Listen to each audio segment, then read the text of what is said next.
A sign of the times in digital days. I don't actually use cash at all. I don't actually even carry cash. She's not alone, with Australia on the brink of becoming a cashless society. My guess is that by 2030, we'll be in a functionally cashless society. The share of customers using real money plunged from almost 70% in 2007 to just 13% last year. Card.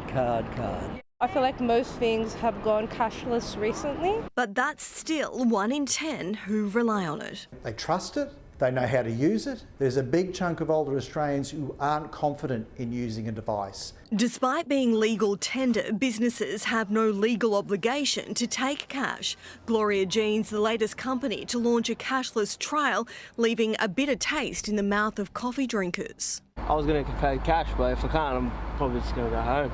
Australians are paying a pretty penny to not use cash. Average EFTPOS fees are less than 0.5%. If you tap a debit card, it's up to 1%, while credit cards can attract a 2% surcharge. The total tapping tally, almost $1 billion a year. I guess it's a bit of a silent tax. And the only way to avoid it is to pay cash.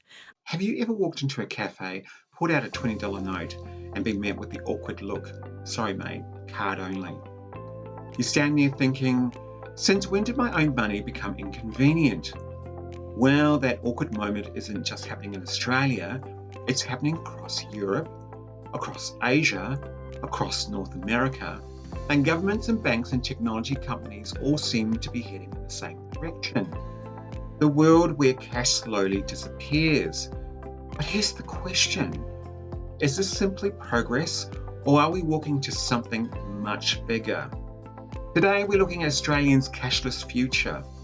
What's actually happening, why it's happening, who wins, who loses, and why every Australian, whether they love cash or haven't carried it around for years, should probably pay attention. So grab your coffee or pay for it before they stop accepting cash altogether. Let's get into it. Cash isn't disappearing overnight, but it's certainly shrinking, according to the RBA. Australians now make the overwhelming majority of everyday payments electronically. Debit cards, credit cards, mobile phones, smartwatches, even rings that let you pay. Thousands of ATMs have disappeared.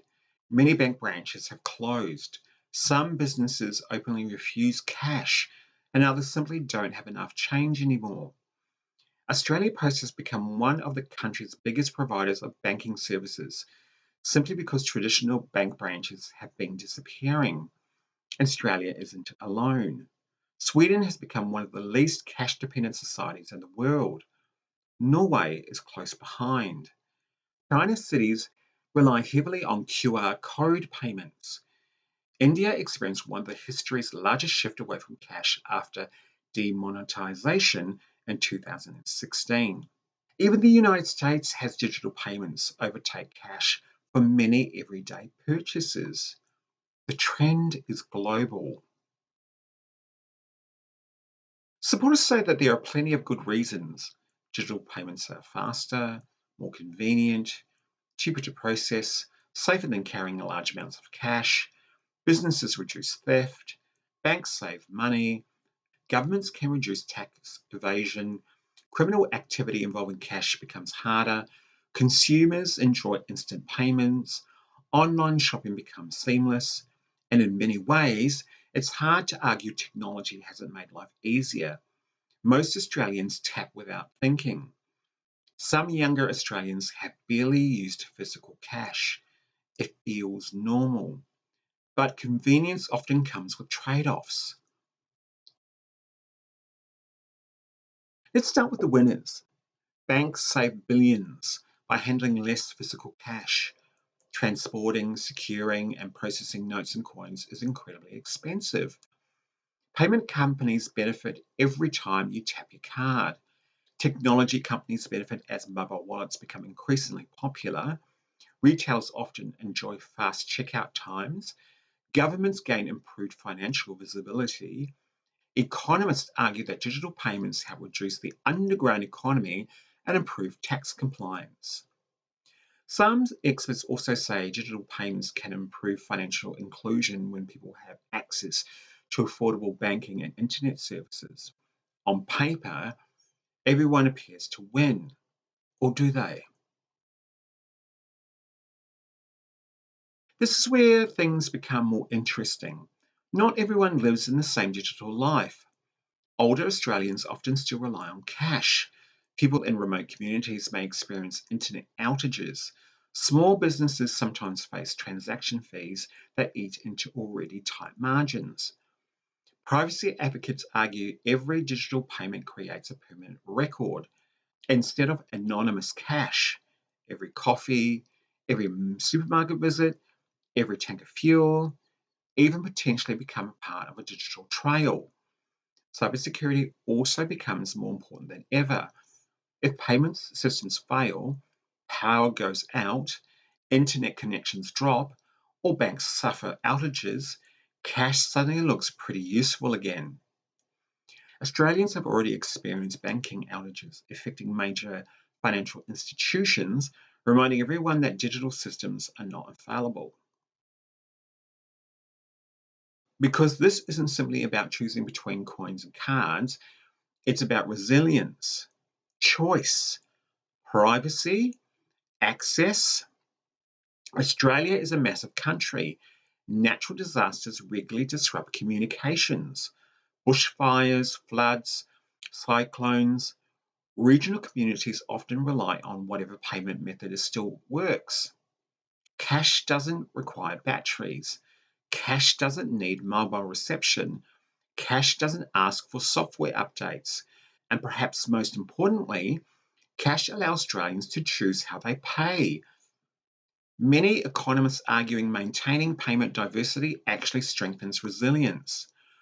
The Reserve Bank itself has repeatedly stated that cash continues to play an important role, particularly during emergencies and for Australians who depend on it.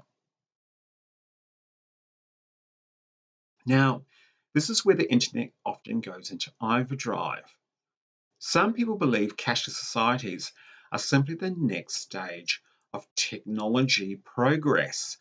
Others worry about increasing financial surveillance.